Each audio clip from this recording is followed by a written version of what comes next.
Welcome, everybody. Welcome to this session about boards behaving badly. We're very, very excited about this session. I'm personally very excited. It's a topic I love to talk about.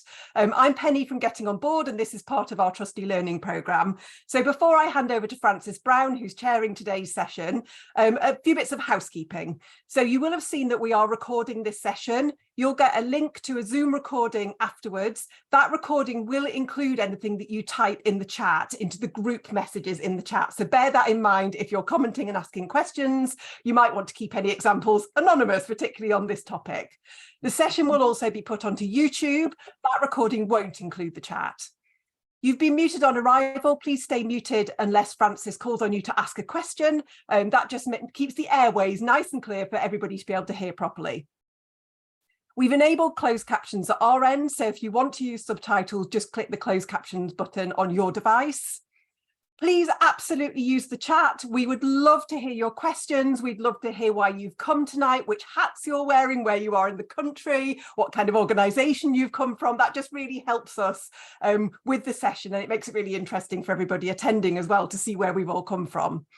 And then a final giant thank you to our sponsors, Russell Cook. It's thanks to their support, and we've got Andrew from Russell Cook on the panel tonight, but it's thanks to support from Russell Cook that we can put this session and sessions like it, that we can make them free of charge to the people attending. So thank you for coming, and I'm going to pass over to Frances, who's going to chair.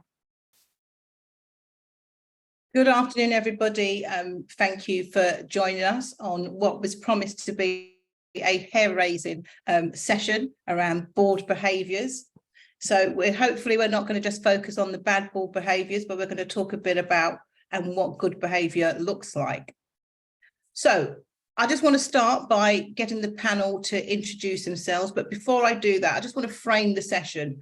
So obviously lots of board dynamics are really an intersection of governance structure, their culture and behaviours. And so whilst a lot of boards give a lot of attention to the process and structure, the culture often gets missed, and the importance of behaviours in creating that culture gets overlooked.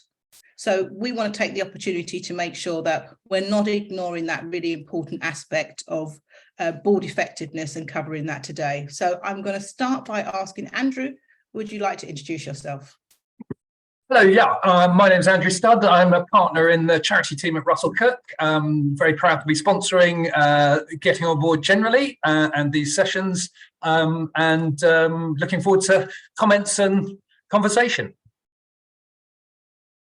And over to you, Steve. Hello, I'm Steve Ullman. I'm a freelance charity coach and consultant. I've worked in charities for many, many years, and these days I'm mostly found on LinkedIn, where I'm ranting and raving about charities most days, and I'm looking forward to learning more and hearing what you've all got to say. And last but not least, Maddie. Hi all, I'm Maddie. By day, I work as a business analyst at Girl Guiding. I work on our digital transformation projects, so I work a lot with our board there. Outside of that, I'm a trustee on a couple of my local charities. One is kind of in social justice, and the other one is a youth charity. I'm a relatively new trustee. I've only sat on boards for about 15 months, so I've got some hair-raising examples, but I'm also keen to figure out what I should not be doing whilst I continue on my boards. Fabulous. Well, today's the day, and this is a session to hear all about that. So I'm going to dive straight in, and we're going to ask you about what types of bad board behaviour actually goes on. And I'm going to start with Steve. Put me on the spot straight away. Yeah. Yes. Well, now that I know it's gone on YouTube, I've deleted all of my best examples. They're potentially litigious, so I need to be very careful. I think generally the worst behaviour I've seen on boards has been where people aren't clear about their roles and responsibilities as trustees. So they make it up as they go along. Now, in fairness, a lot of those trustees have never been told how to behave. So quite often there might not be an induction process, might not be a recruitment process, might not be any training. So there is this sense of making it up. So to go to some specifics, I've seen racism, I've seen homophobia, I've seen sexism, I've seen people say things in board meetings that you would never dream of saying in real life. And a couple of quick examples. I was thinking about one charity in particular where they were struggling, and the chair went AWOL, and the chair disappeared for about 5 weeks, and no one could get hold of the chair. And the people at the charity assumed that the chair must be dead. They thought that's the only reasonable explanation. Somebody would disappear for 5 weeks. And then they finally got hold of the chair's partner, and the partner said, oh no, they're fine. They've been out walking the dog for 5 weeks. That's a lot. I've got a dog, and I'm not that considerate a dog owner. And it kind of occurred to me after that example that being a bad trustee doesn't necessarily make you a bad person, because you can be a really rubbish trustee and a really good pet owner. The two things don't necessarily go hand in hand. But there is that sense of just a lack of engagement and a lack of knowing what to do and what you're responsible for. Thank you, Steve. Maddie, can I bring you in now? Yeah, I think one of the things that I've seen most, Steve kind of touched on, which is around a lack of engagement. So a charity that I've done quite a bit of work with brought on 5 or 6 new trustees, and so they had quite a large trustee board, and the new trustees were incredibly engaged and very keen to get things moving, and very quickly picked up the bad habits of some of the trustees who'd been on the board for a few years, who maybe didn't show up to their subcommittee meetings, or didn't actually have anything to input they hadn't prepared. And it kind of has such a detrimental effect, because they start to learn, okay, well, I can get away with doing so little, or not, putting in the time that's required. And it meant that it took kind of 18 months for us to write a strategy that the board had kind of expected was going to take about 6 weeks to do. Yeah, I mean, that's a typical one, isn't it? That lots of particularly management teams complain about, which is lack of attendance, but combined with people just not preparing, not having read the papers when they come to the board meeting, so therefore not being in a position to deal with the business that's being presented to them. Andrew, I especially left you till last because I thought you might have some juicy ones. Well, I was actually going to mention that preparation, and mentioning actually where some of this comes from. I think, and I'm probably been jumping the gun slightly, but the induction process, setting of an expectation is absolutely critical to stop bad behaviour, or to prevent things getting worse. And obviously the chair is very important in that. But I think, like with the rest of the world, there are people who have got very big egos. There are people who are slightly insensitive. There are people who are just downright rude. And I think you need to be in a position to temper that.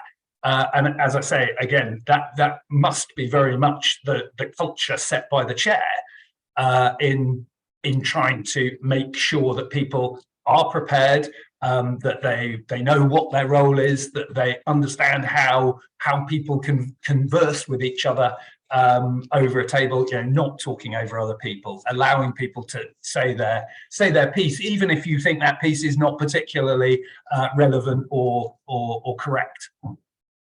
Yeah, good points. I mean, another one just to add to that, in terms of people not allowing others to contribute, is the trustee who doesn't contribute at all. Yeah.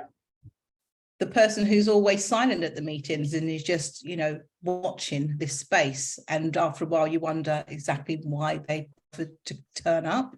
Yeah, we often comment on some of the longer serving trustees where really all their contribution is to say you've missed an apostrophe in the on that S in the minutes. It's like, no, sorry, that is really not a substantive contribution.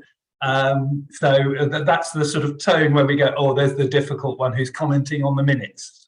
Absolutely. I worked in an organisation where one of the trustees was called the editor for exactly that reason, because that's all their contribution was. I think the other one is, making sure that the conversations are inclusive, thinking about all the other perspectives that are on the board, and making sure that everybody has that opportunity. Because if you're not the alpha, for want of a better description, in there, and you're a little bit more retiring, oftentimes you can just get overlooked. In particular by Zoom as well, where all your meetings are like that. It requires assertiveness to get your voice heard in this environment. So that's an interesting one. So anybody got any reflections in terms of the challenges of conducting meetings on Zoom? I think when you're in person, it can be a lot easier to notice, oh, Steve hasn't said anything at this meeting, or so-and-so's not really contributed. Whereas when you're on Zoom, especially if someone is showing a presentation as well, and you can't necessarily see the rest of the committee or the rest of the board, it's very easy for people to kind of slip under the radar, and you can have 4, 5, 6 meetings in a row where they've actually not contributed anything. And also just, you don't get the same feeling around, oh, they've made their point, I can then speak. And I feel like it's getting better now that we've been using Zoom for kind of 2-3 years, but certainly at the start of the pandemic there was a lot of, oh no, sorry, you go, oh no, and people just talking over each other and kind of points getting missed in the middle. What about the board dynamics? How's that impacted when you're purely online? I think it's harder because you miss, I think as Maddie said, you kind of miss those social cues, don't you? Then you can't quite replicate that on Zoom in the straight way. In the same way. And the other thing that I tend to find with Zoom meetings for boards is there's quite a lot going on. And if you're on Zoom all day like I am for my job, you get used to it. If you're not used to it, it can be quite distracting as people kind of come and go and windows open and close. So you don't have the same sense of concentration that I think you'd have if you're in the room together. And I do find actually in terms of bad behaviour, I've seen bad behaviour in online board meetings that sometimes is just purely the result of some trustees getting really frustrated with themselves that they can't seem to work the technology, or they're on mute and they didn't expect to be, and that kind of thing. Yeah, I sometimes also wonder if it's a little bit of that sort of almost social media experience where people kind of forget their manners a little bit. Can be a bit ruder, a bit harsher, or because you don't know the person very well, you're not sure how to take their comments, which if you had a relationship with them, you might understand the context a bit better. Yeah. So some of you have touched on it a little bit in your responses, but because you've talked about induction, but why do you think trustees behave badly? Who wants to go first? Steve, you look like you have something to say then. Yeah, I've got some ideas. I think, I'll be really honest, right? I think trustees are often missold. I think that if we ever have like a kind of a PPI scandal for trusteeship in 10 years' time, there's going to be trustees coming out of the woodwork all over the place to sue charities, because one of the biggest porky pies that trustees are sold is it's only 2 hours a month. That's all it's going to be. It's just 2 hours a month. Come to a meeting. That's all we need.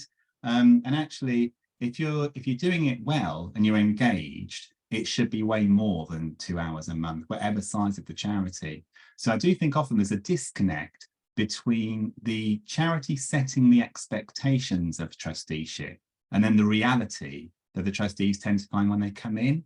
And sometimes if they come in, it can cause some resentment because the trustees might think, well, I don't have that kind of time. They tell me it only be 2 hours a month and now I'm expected to do kind of 2 days. Or their role wasn't made very clear to them.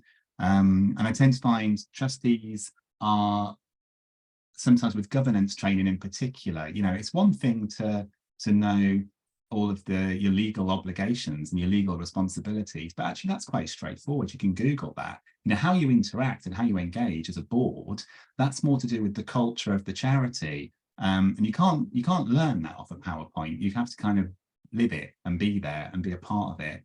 And then finally, I think Andrew alluded to it, but he was much nicer than I am.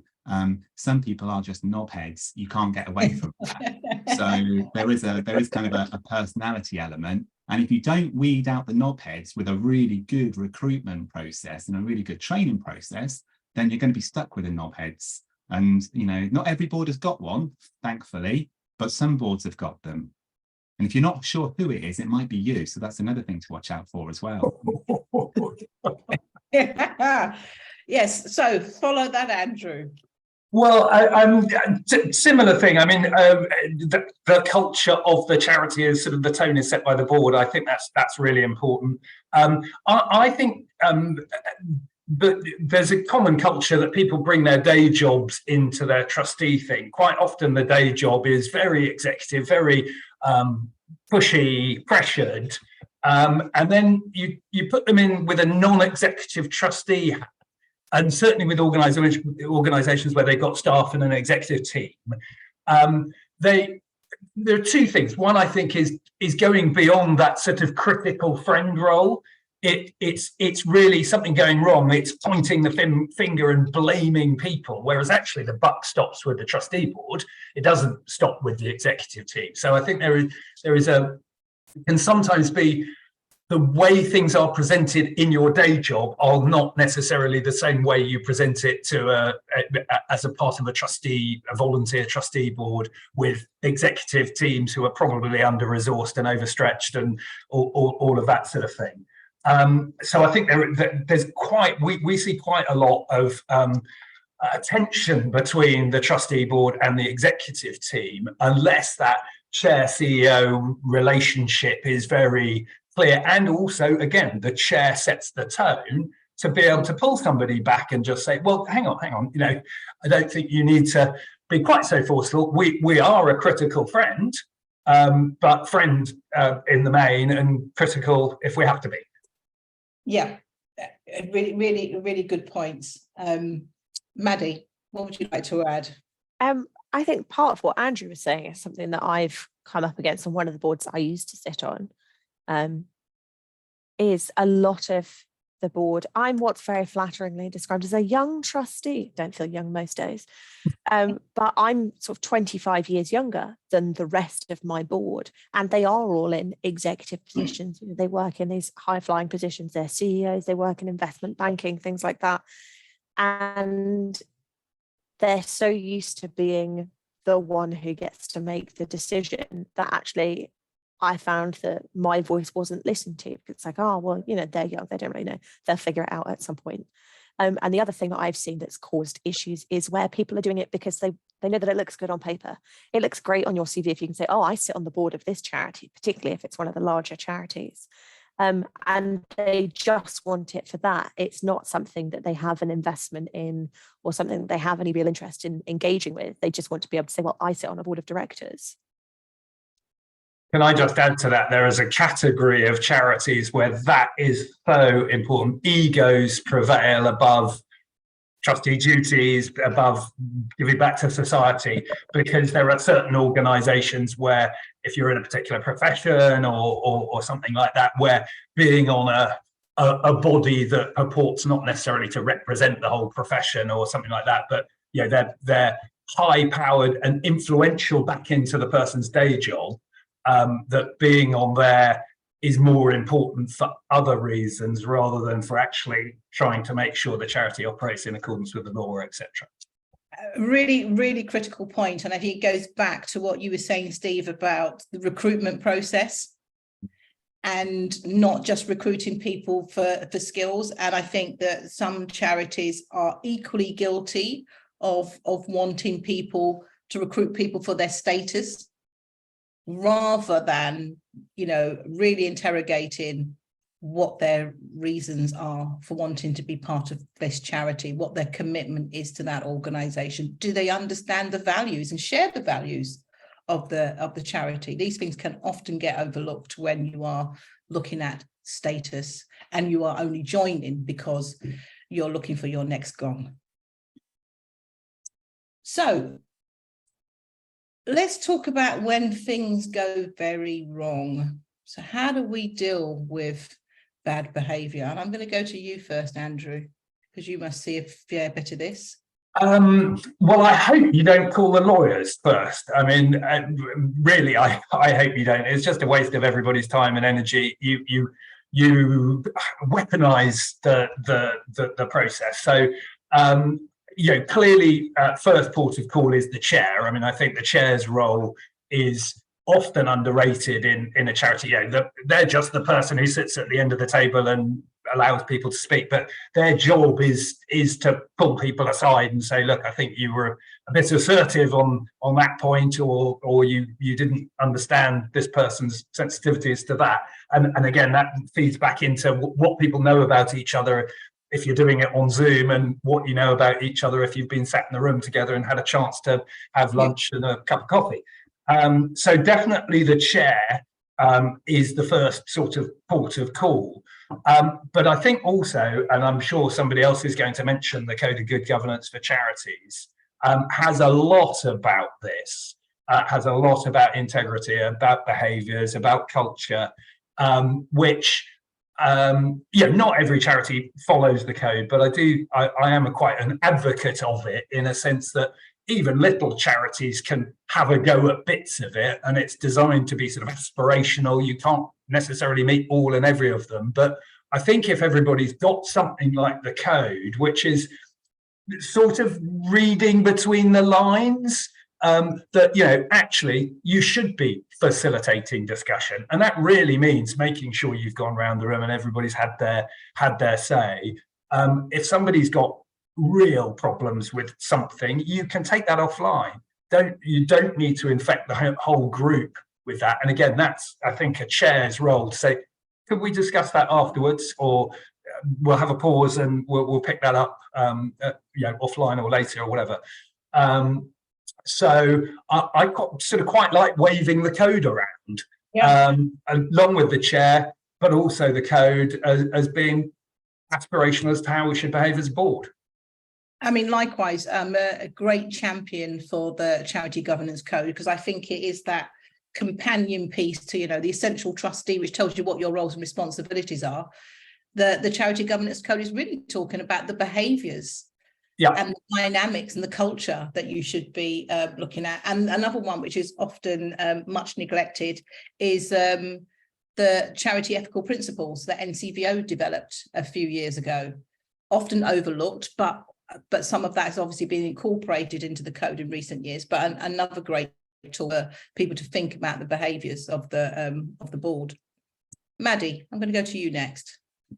I think Angie's partly touched on it. We've had a situation with the board that I work with where one of their trustees has not been engaging and hasn't kind of met the minimum requirements, some of which are legal requirements. So that obviously puts the charity a lot of risk. And the chair did have to, he hates confrontation. He's the least confrontational person I've ever met, and did have to have that very difficult conversation saying, this is not acceptable. And actually that trustee has been asked to step down and has agreed to step down. And I think you have to know and be confident of where your line is as to, we will not accept this level of behaviour, and whether that's the chair that has that conversation, or sometimes our vice chair, who is more than happy to pick a fight, will have that conversation. But someone in kind of one of those roles needs to be willing to stand up and say, enough, you've had time to meet these requirements, you've had time to prove that you're engaged, and actually having you on the board is a risk for the charity, not just a kind of a detriment or slowing us down. And so, sometimes they're horrible conversations to have, but somebody has to have those. And they're difficult conversations, and I think there are some boards who they shy away. They're a bit averse to challenging some of those behaviours, which they wouldn't accept in their staff complement, but kind of people get away with. So Penny's popped up. Have you got any juicy questions for us from the chat? Yeah, I mean, there's been loads and loads of interesting comments, and people watching on record on YouTube. This is what you miss when you don't come live, because there's lots and lots of comments about power going to people's heads, about trustees being too much in the operational detail, about virtue signalling, about being nervous about speaking up. But we've just had a question in from Hugh, who says, how do you deal with the chair being the problem? Ooh. You look at your governing document and you see who appoints the chair, because it's usually the rest of the board. And if it's the rest of the board, it's probably a vice chair or a small group who need to say, we don't think you're leading us in the right way. But again, it's a tough conversation to have, especially when everybody around that table is not being paid, is doing it for love and for charity. I think that's also one of the dynamics, is that if somebody's being paid to do something and they don't do it, you feel entirely justified for saying, I'm not going to pay you if you don't do it. Whereas if trustees are not being paid, it does make it harder to have those conversations. Yeah. Steve? I think it links back to what we said earlier about having a clear understanding of the role. Because I think one of the challenges when it's the chair, I mean, Laura made a comment in the chat about confidence as well, and having the confidence to address it. But when it's the chair, if you haven't had a very good induction, then you have a tendency to kind of sit there and think, oh my goodness, it's the chair. You know, can I say anything? Should I say anything? Will they chuck me off the board for speaking up? But actually, as important as it is to follow, you know, code of conduct and governance guidance and that kind of thing, you don't need all that to spot that somebody's been an outright racist. You don't need that to spot that someone's an absolute misogynist. You know, any of us could do that without any training or any guidance. But I think within the sector, we're all very nice. Of course, when it comes to the charity sector, so we're all lovely, nice people. So there's a tendency to kind of beat around the bush a little bit rather than kind of address things head on and to challenge it there and then and say, do you know what, that's just not on, you know, and I'm sorry, you might be the chair, but I've just heard you say that and that's not acceptable. And then if you need to, you kind of go down the line of, you know, the mutiny option, getting your trustees together, overthrowing the chair, or at least trying to address their bad behaviour. But I do think sometimes that we are too nice about it, and that makes us too slow to deal with it, because we can dither a little bit. Oh, you know, should I say anything or not? Should we do anything or not? And I'd love to see trustees have the confidence to be more direct about how they address poor behaviour in the future. Yeah. Maddie, any thoughts on this one? I think it's mostly been covered. I think, yeah, when it is the chair, it does add that extra level of difficulty. I think especially on boards where the chair is quite a forceful presence to begin with, it can be even more difficult to, if you don't have a vice chair, to, as Andrew suggested, you know, round up a group of trustees who are going to sit down and say, look, this isn't working, we want you out. Where they are quite a domineering presence, I think it can be quite intimidating. And I guess I think that's where the chief exec relationship kind of comes in as well. One of the smaller charities that I work with, the chief exec and the chair work so closely together that I know that they'd be perfectly comfortable turning around and be like, the board have had enough, and they don't feel comfortable saying it. So, you know, here's the door.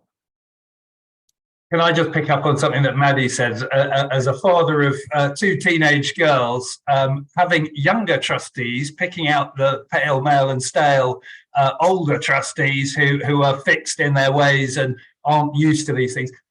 The younger generation pick out things. They will say that is unacceptable. Much more so, I think, than us slightly older, more conformist sort of people who are often getting it wrong and sometimes inadvertently. You know, there is a new conversation in younger generations and throughout the country, but there are still a group of people who haven't been engaged in that conversation, and therefore some of the quote rudeness may well be slightly inadvertent or a bit high-handed or whatever, but I think it's a joy to have lots of younger trustees who are going, not allowed to say that, that's not right.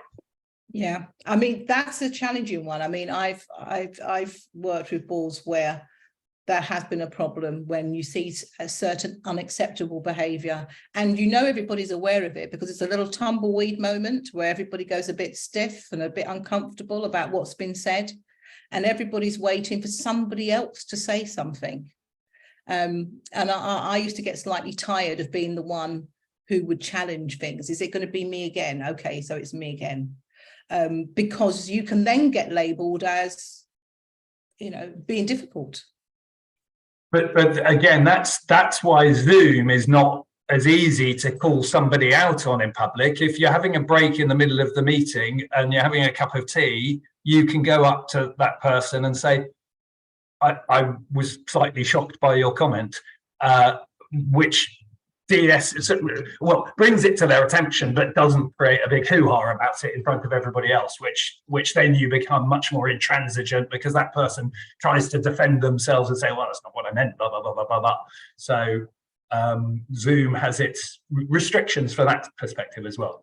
You can mute them on Zoom, which is an advantage. You can't do that in real life.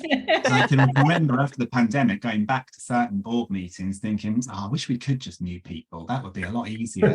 But I think on your point, Andrew, I mean, I agree. I think there's a generation of young people coming through that will be more confident and are more likely to say something. I mean, we've got a distinct advantage in the charity sector, because in the charity sector, you could be drawing a pension at 65 and still go to some meetings where you're a young trustee. So I think that's a real advantage.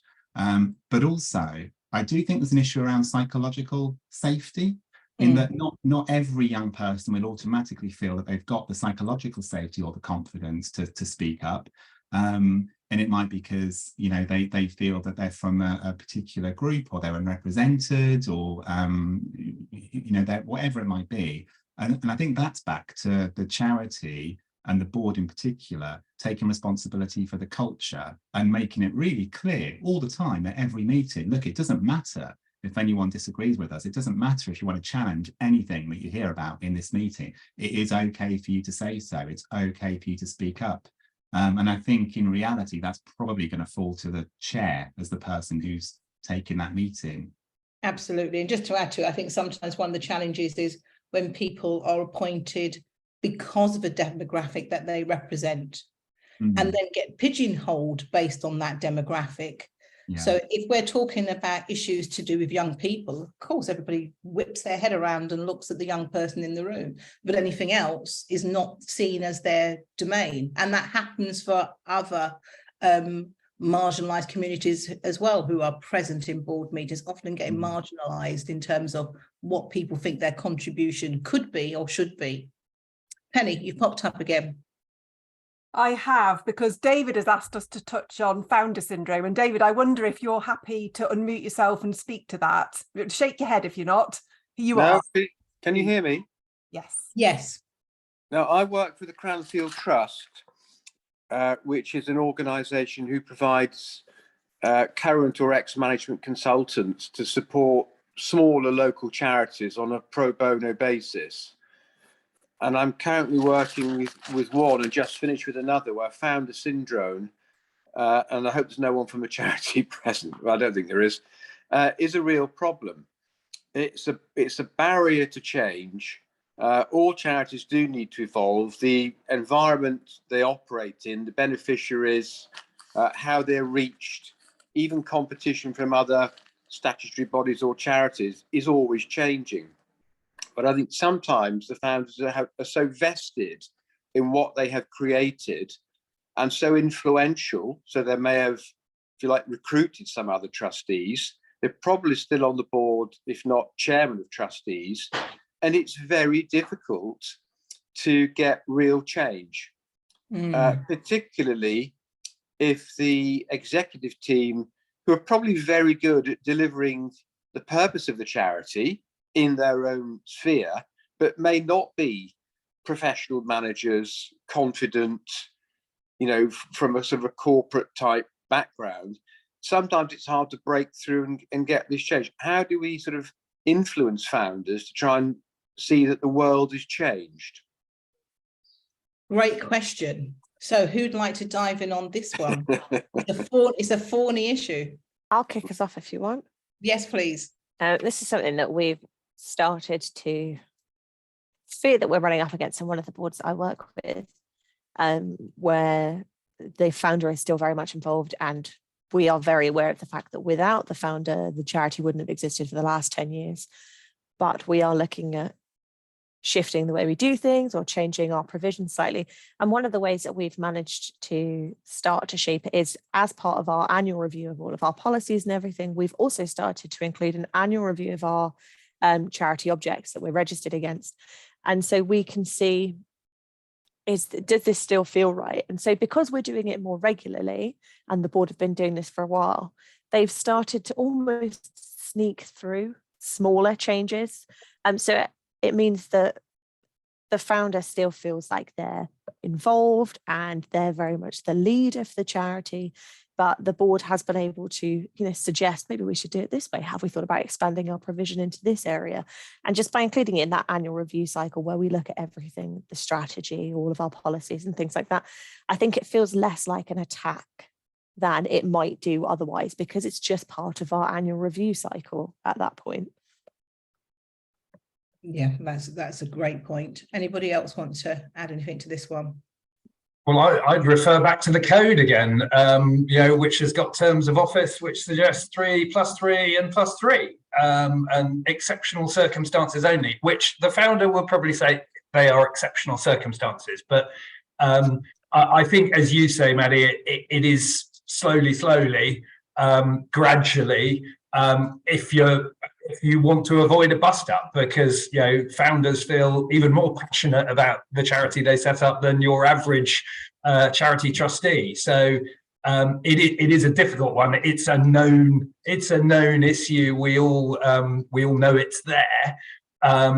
It's a personality thing. It's finding somebody else strong on the board who's prepared to have conversations about perhaps they'd like to become president rather than chair, or perhaps they'd like to step down as chair and just be a trustee, so that somebody else, a different perspective, can be promulgated through discussions.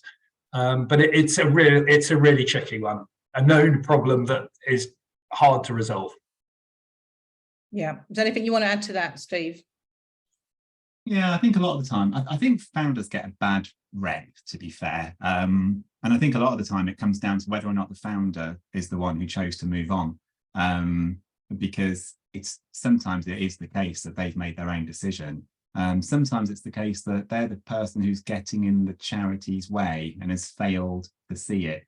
But I think, as Maddie and Andrew have said, with kind of good policies and processes and following the code, if you're doing those kind of regular reviews anyway, then you've got a regular opportunity to kind of help people see that and move on. But I do think when a founder's decided to go, personally, I think it's best to make a clean break, because otherwise you always have that risk of them kind of meddling in the charity's activities. Find a way to kind of honour them in some way, or thank them in some way. But I think it's better to have that clean break. I think that's a really important point to make, which is that it's their passion and commitment that's often at the root of the problem.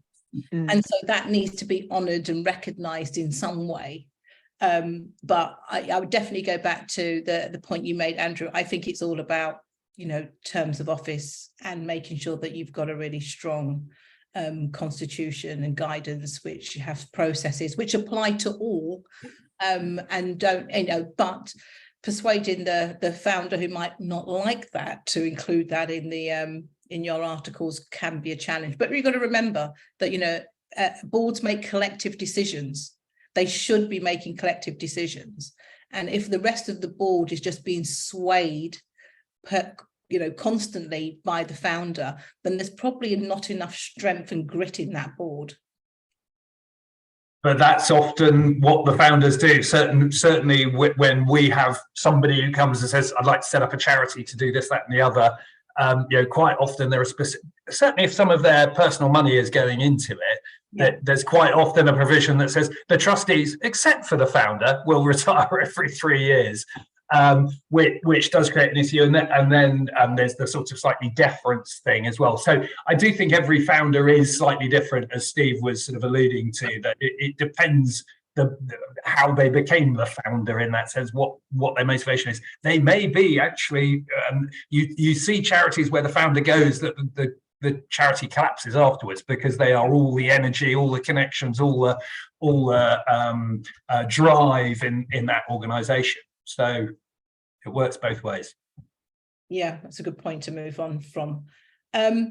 So I'm going to go with, what do good behaviours look like? And can I start with you, Steve?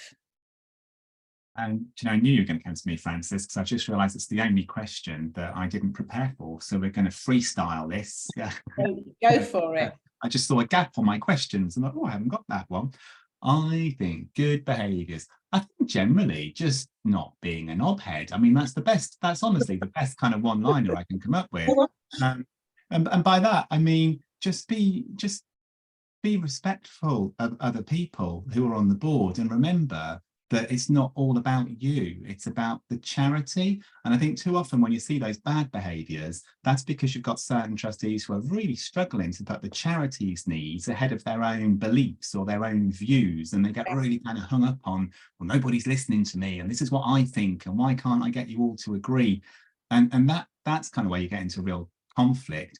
So I think to kind of be open-minded to the fact that people come to boards with different experiences, different skills, we've all been through different stuff in our lives, and see that as an opportunity to kind of learn from each other, as you know, and don't feel kind of threatened by that. And I think good behaviours as an organisation is back to making sure you've got all those systems in place: recruitment, training, induction, clear roles and responsibilities. You know, give these trustees the best possible chance of not becoming bad trustees and not entering into those bad behaviours. Yeah, really great points. Maddie? I think it's the engagement for me that's kind of key, where often we recruit trustees based on, oh, you know, they've got loads of experience in strategy. So-and-so is an accountant, obviously they're going to chair the finance committee.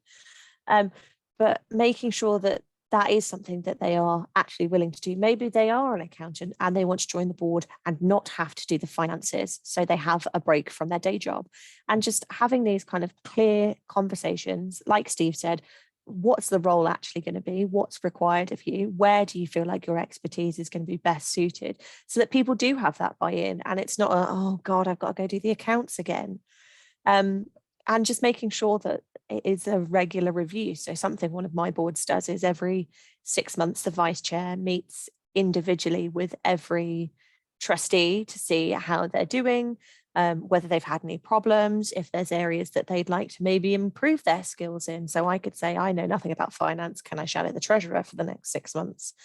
And it means that people do stick around and they do stay engaged. And that means that when you are having committee and board meetings, chances are they will have read the papers. They're going to come with questions. They might come with constructive challenges to points that have been made or decisions that have been made in the past. And that, I think, is kind of really key for keeping the charity moving forward and not stagnating like it can do when one trustee's read the papers for each of the committees. So Andrew, what do good board behaviours look like to you? Well, just slightly picking up on what Maddie was saying there, and also partly answering the previous question about founders, skills matrix, skills audit on a board is a useful tool for identifying the people you want and those who might have overserved. But again, coming back to this collective decision making, why do we have 8 people around the board, around the table? It's because they've all got different perspectives, skills. Why is diversity and inclusion so important? Because people have different perspectives. You know, a good chair will make sure, or a good board will make sure all those voices are heard, all those perspectives are taken into account when reaching various decisions. So I think the key is, which helps resolve the disputes, is allowing people to have their say. I think, you know, really making sure that people are able to contribute. Why do you want to be a trustee if you can't contribute? So that's got to be the primary job, I think, of the chair, or whoever's leading the board, or the other trustees to point out so-and-so hasn't said anything, or you've got particular skills in digital. Why don't you tell us how to put this together? You know, so I think allowing people to speak is the best behaviour. I think, sorry, Francis, just a really quick one, just on the back of that. I think there's another really helpful point that I see a lot, which is that a lot of trustees don't realise that it's okay to be themselves. And I think that's partly because we've got this really weird Victorian system where we're using, you know, meetings and papers and agendas, right? If that was the best system for making decisions, we'd all do it.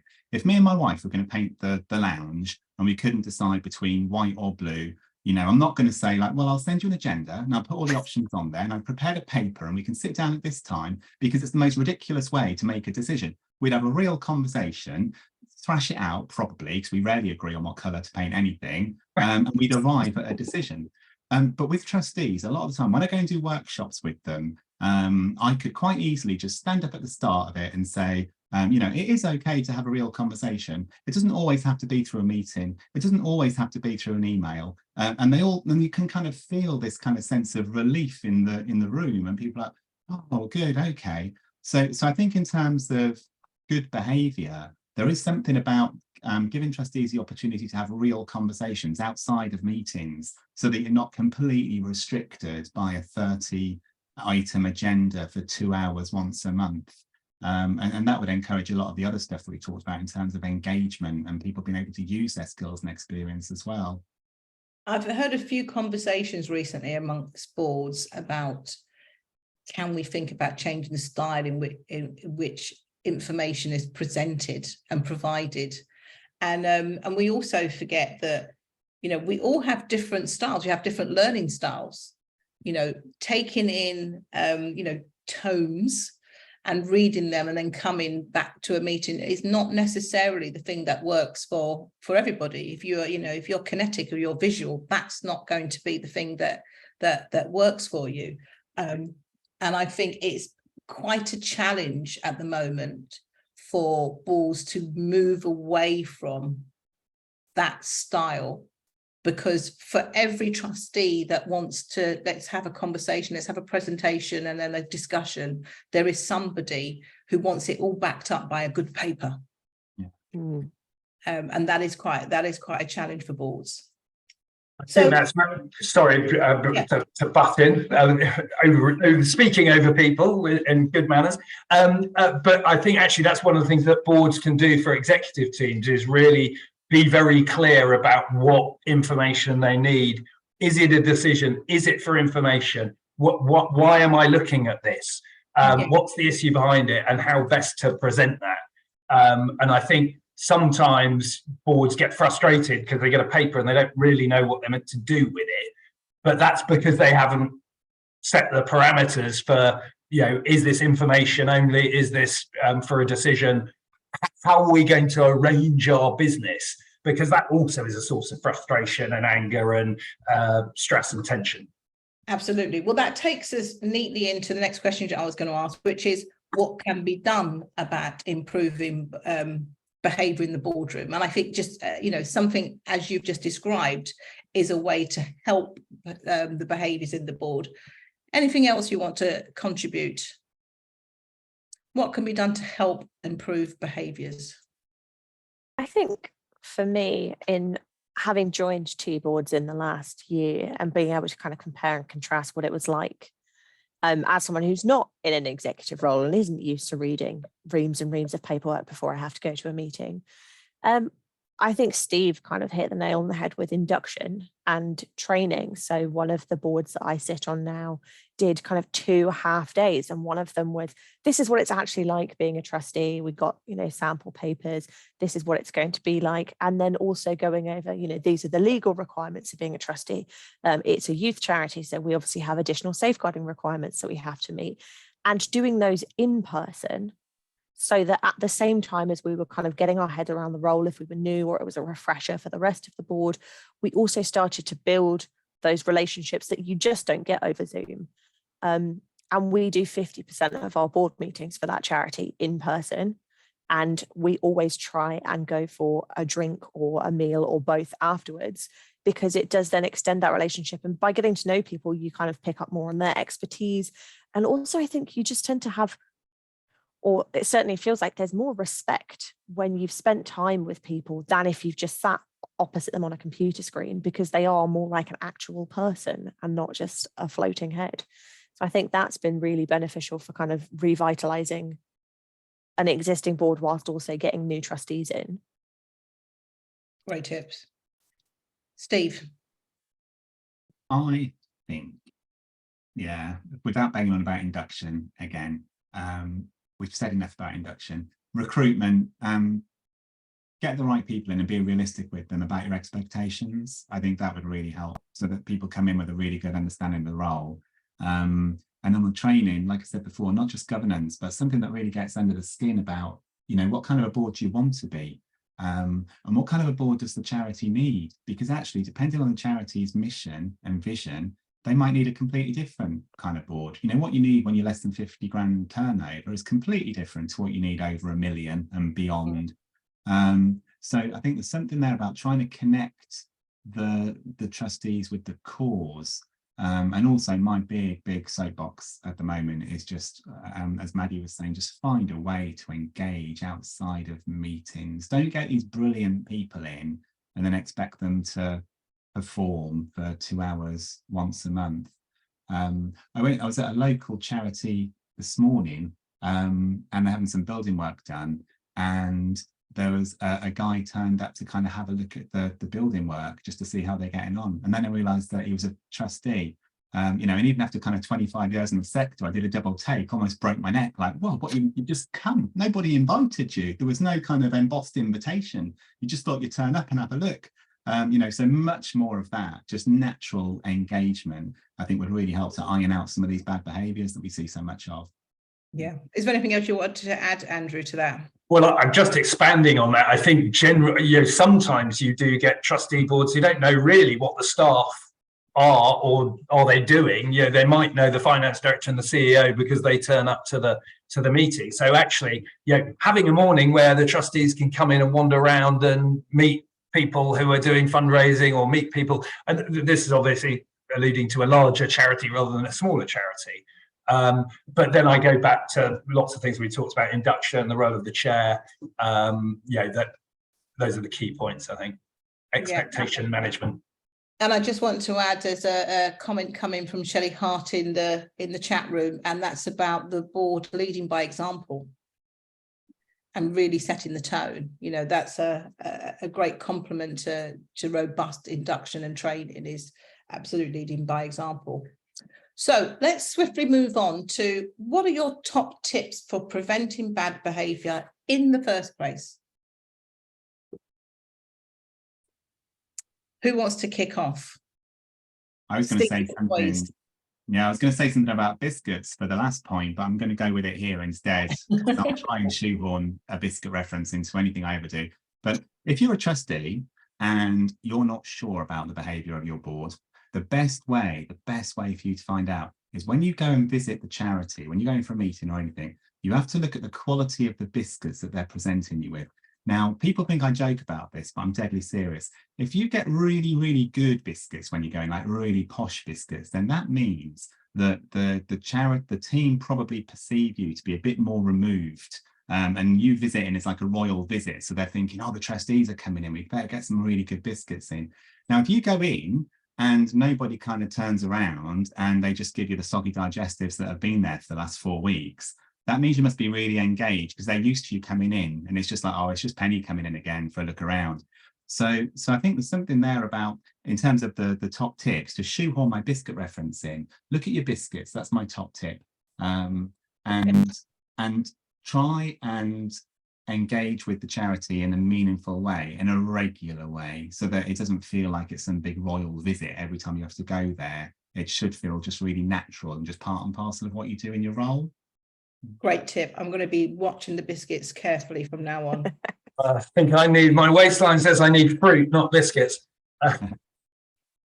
Maddie? I think my top tip is kind of on an individual level. Why are you a trustee? Why are you still on that board? Is it something that you're passionate about? And are you engaging? Do you still have the time to engage? We all know that, I mean, the pandemic maybe gave some people more time to join boards, and conversely gave some people far less time to be able to commit. And I think it's really important to stop every so often and kind of look at your own behaviour. Am I the problem on the board? Like Steve said, if you don't know who the problem is on the board, it might well be you. And just being able to say, actually, this doesn't serve me anymore, and I'm probably not serving the board the best I could. And being able to know when it's time to step down, and also just pick a charity that you're passionate about. The amount of people I know who sit on boards because they want to sit on a board, and they've chosen a charity because they recognise the name, but it's not a cause that they're passionate about. You know, it might be they sit on the board of the RSPCA and they actually hate animals. It's obviously a very extreme example, but it's very hard to be engaged if it's something that doesn't really move you or you don't really have any strong feelings about. And that, I think, can really lead to bad behaviour. Absolutely. I think a top tip is also, if you're on a board and you rarely discuss your values and they don't come up regularly in your conversations, you're probably in trouble. Andrew. Yeah, I'm not sure I've got much more to add to the sort of induction points. That it's the setting, the cultural tone, and being collaborative. I think, you are taking decisions collectively. It's not a dictatorship, even if the chair has potentially more power than others by influencing the way the conversation goes. But I do think being collaborative, and you have to be yourself. You have to be a little bit selfless. You have to recognize you're not going to get your own way on everything, and other people may have different views for the route. There does come a time where you, going back to what Maddie was just saying, actually, for other reasons, that these decisions, the way the strategy has been drafted for the next 3 years is not something you think is the right thing, and that's a moment where you should be saying, well, you want to follow that strategy, that's fine. I'm not sure I can support it sufficiently, so I'll take myself out of the conversation. Yeah, I think those are great points. I'd throw in also a couple of practical points, and I'm kind of going back to like, what happens if you've got a problem issue? And I'd say prepare in advance.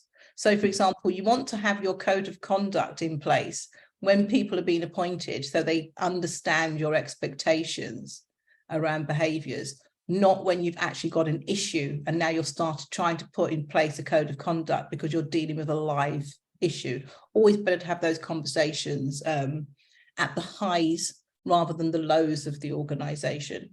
The other one that I think I don't often see enough, but I do see it happen, is, trustees taking the time not just to have days where they look at their strategy, but they look at their performance, and they look at their performance in the context of behaviours and what do we expect from each other. And oftentimes there isn't space for that. It's expected to happen organically, and that can be a good way to move things forward. So in our dying minutes, are there any questions that are coming up, Penny, that you want us to, because we're literally 2 minutes off the end. There's a question comment from Ian, whether you've got enough time to tackle it, I don't know, but he says essentially he'd like to leave as chair, but he thinks that he's kind of the arbiter of good behaviour, and I'm paraphrasing here because of time, that he's holding it together. How can he leave it in good order? Who wants to tackle that one? We're just going to have one answer to this. I think he's just got to go. Ian, if you need to get out, you've just got to get out. Don't faff about. So if you've already kind of hit that point, if it's for your own reasons, then you make that decision, you move on, and hope for the best. Do a handover, do a transition if you can, but I don't think it's healthy for people to kind of hang in there when they already know for themselves that it's time to move on. I think that's a good point for us to end. So I'd just like to say thank you to everybody.